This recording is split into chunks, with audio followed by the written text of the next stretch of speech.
जय माता दी दोस्तों, कैसे हैं आप सब। दोस्तों बात कर रहे हैं 12 और 13 जून की कि ये 2 दिन मकर राशि वालों के लिए कैसे रहने वाले हैं। इन 2 दिनों में मकर राशि वालों को क्या खुशखबरी सुनने को मिल सकती है, किन बातों में इन्हें सावधानी रखनी चाहिए।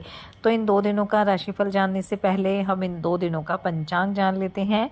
12 जून 2025 दिन गुरुवार रहेगा। आषाढ़ माह कृष्ण पक्ष की प्रतिपदा तिथि जो 2:30 तक रहेगी। उसके बाद द्वितीय तिथि प्रारंभ हो जाएगी। शुभ योग रहेगा जो 2:03 तक रहेगा। उसके बाद शुक्ल योग प्रारंभ हो जाएगा। मूल नक्षत्र रहेगा जो 9:57 तक रहेगा। उसके बाद पूर्वाषाढ़ नक्षत्र प्रारंभ हो जाएगा। चंद्रमा धनु राशि में रहेंगे। अभिजित मुहूर्त का समय रहेगा 11:52 से 12:48 तक। राहुकाल का समय रहेगा दोपहर 2:05 से 3:49 तक। अब बात करते हैं 13 जून की। 13 जून 2025 दिन शुक्रवार रहेगा। आषाढ़ माह कृष्ण पक्ष की द्वितीय तिथि जो 3:21 तक रहेगी। उसके बाद तृतीय तिथि प्रारंभ हो जाएगी। शुक्ल योग रहेगा जो 1:47 तक रहेगा। उसके बाद ब्रह्म योग प्रारंभ हो जाएगा।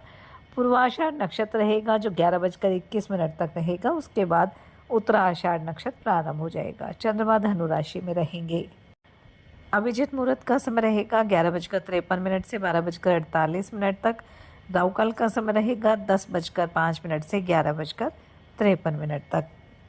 जैसा कि आप सब जानते ही हैं कि आषाढ़ माह प्रारंभ हो चुका है और आषाढ़ माह में भगवान विष्णु की पूजा करना अत्यंत शुभ माना जाता है।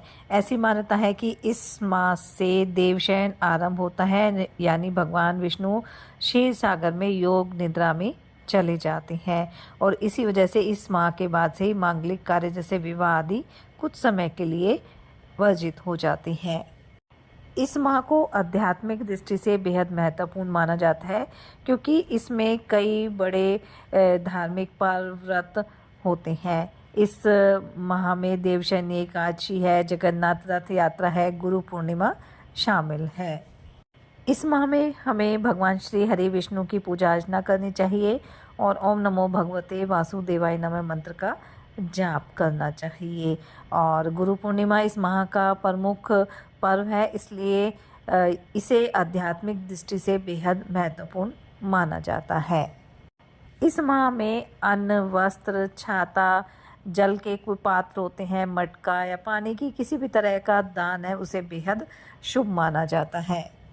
इस माह में किसी भी तरह के शुभ कार्य नहीं किए जाते हैं। 13 जून को शुक्र अपना नक्षत्र परिवर्तन करेंगे और वो अपने ही नक्षत्र भरणी नक्षत्र में प्रवेश करेंगे और अपने नक्षत्र में प्रवेश करने की वजह से उनकी शक्तियों में वृद्धि होगी। शुक्र जो मकर राशि के सुख भाव में विराजमान है, सुख भाव में ही नक्षत्र परिवर्तन कर रहे हैं और सुख भाव में शुक्र का जो नक्षत्र परिवर्तन है वो मकर राशि की सुख सुविधाओं में वृद्धि करने वाला है। शुक्र के प्रभाव से आपके व्यापार में लाभ होगा, कानूनी मामलों में आपको सफलता मिलेगी। वहीं आर्थिक दृष्टिकोण से समय अच्छा रहेगा, आय के नए सोर्सेज मिलेंगे, धन लाभ भी होगा, सुख सुविधाओं में आपका जीवन व्यतीत होगा। यानी शुक्र का नक्षत्र परिवर्तन करना मकर राशि वालों के लिए लाभकारी रहेगा, इसलिए शुक्र को प्रसन्न करने के उपाय अवश्य करें और ताकि जो शुक्र का प्रभाव है वो हमेशा आपके लिए पॉजिटिव बना रहे। तो चलिए बात कर लेते हैं ये 2 दिन मकर राशि वालों के लिए कैसे रहेंगे। ये 2 दिन मकर राशि वालों के लिए मिले जुले रहने वाले हैं, इसलिए इन 2 दिनों में थोड़ी सावधानी भी बरतनी होगी। हालांकि इन 2 दिनों में लाभ के योग भी बनेंगे, अचानक से कोई अच्छी खबर भी आपको सुनने को मिल सकती है। वहीं अगर आप विदेश में किसी तरह का कारोबार शुरू करना चाह रहे हैं तो उसके लिए भी समय काफ़ी अच्छा रहने वाला है, लेकिन कहीं ना कहीं इन 2 दिनों में थोड़ी सावधानी भी बरतनी होगी क्योंकि हो सकता है कि आपका कोई काम समय से पूरा ना हो पाए, जिसकी वजह से आपका मन परेशान हो सकता है। लेकिन आपको घबराना नहीं है, बल्कि धैर्य बनाकर अपने कार्य को पूरा करने का प्रयास करना है। घर परिवार में भी जितना आप सामंजस्य बनाकर चलेंगे उतना ही समय अच्छा रहेगा क्योंकि कुछ लड़ाई झगड़े की संभावना है, इसलिए जितना सामंजस्य आप बना सकते हैं, अपने व्यवहार को मधुर बनाकर चलेंगे तो किसी तरह की समस्या घर परिवार में नहीं होगी। जीवन साथी का सहयोग आपको मिलने वाला है। जीवन साथी के साथ मिलकर आप कोई महत्वपूर्ण निर्णय भी इन 2 दिनों में ले सकते हैं। किसी नए मकान की खरीदारी की योजना भी आप बना सकते हैं। कार्यक्षेत्र में भी आपके ऊपर काम का दबाव अधिक रह सकता है, जिससे आप थोड़ा परेशान रहेंगे।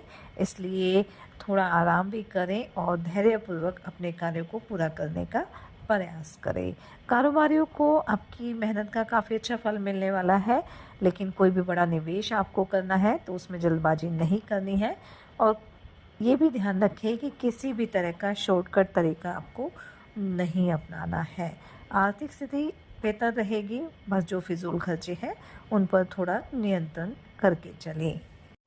इन 2 दिनों में जितना आप अपने लक्ष्य पर फोकस करके चलेंगे, तभी आप कोई अच्छा मुकाम हासिल कर सकते हैं। इसलिए इस बात का आपको विशेष रूप से ध्यान रखना है। काम के सिलसिले में किसी यात्रा पर जाना पड़ सकता है। यात्रा लाभकारी रहेगी, बस वाहन थोड़ा सावधानीपूर्वक चलाएं। राजनीति से अगर आप जुड़े हुए हैं तो कुछ नए लोगों से आपकी जान पहचान बढ़ेगी। किसी मित्र से भी आपकी मुलाकात होगी, लेकिन उससे किसी भी तरह की सलाह लेने से आपको बचना है और ध्यान ये रखना है कि किसी दूसरे के मामले में भी बेवजह नहीं बोलना है। विद्यार्थियों के लिए 2 दिन अच्छे रहेंगे। प्रतियोगी परीक्षा में आपको सफलता प्राप्त होगी। वहीं अगर उच्च शिक्षा के लिए प्रयासरत हैं तो उससे भी जुड़ी कोई अच्छी खबर आपको सुनने को मिल सकती है। प्रेम संबंधों के लिए 2 दिन मिले जुले रहेंगे।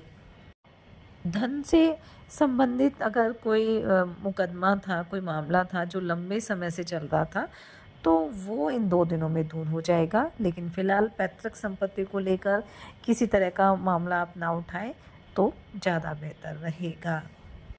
कुछ नया भी आप करना चाहेंगे और कुछ नया करने की कोशिश आपकी रंग लाएगी, आपको उसमें सफलता प्राप्त होगी। स्वास्थ्य को लेकर कोई समस्या नहीं है। अगर सेहत में पहले कोई समस्या चल रही थी तो उसमें भी काफ़ी हद तक सुधार देखने को मिलेगा, लेकिन लापरवाही ना बरतें तो ज़्यादा बेहतर रहेगा। खान पान का ध्यान रखें, योग ध्यान मेडिटेशन करते रहें ताकि आपका स्वास्थ्य हर तरह से उत्तम बना रहे।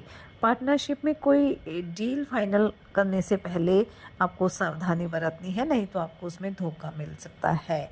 आप अपने पिता से अपने कारोबार को लेकर कोई सलाह भी ले सकते हैं। तो कुल मिलाकर हम कह सकते हैं कि ये 2 दिन मकर राशि वालों के लिए मिले जुले रहेंगे। इसलिए इन 2 दिनों में थोड़ी सावधानी भी बरतें। साथ ही सच्चे मन से आप ईश्वर आराधना करें, हनुमान जी और शनिदेव की आराधना करें। हनुमान चालीसा का पाठ आप जरूर करें। अपनी सामर्थ्य अनुसार गरीब और असहाय लोगों की मदद करें, अपने बड़ों का सम्मान करें। इससे आपके जीवन में सदैव खुशियाँ बनी रहेगी। ये 2 दिन आपके लिए मंगलकारी रहे, शुभता भरे रहे। इसी मंगल कामना के साथ जय माता दी।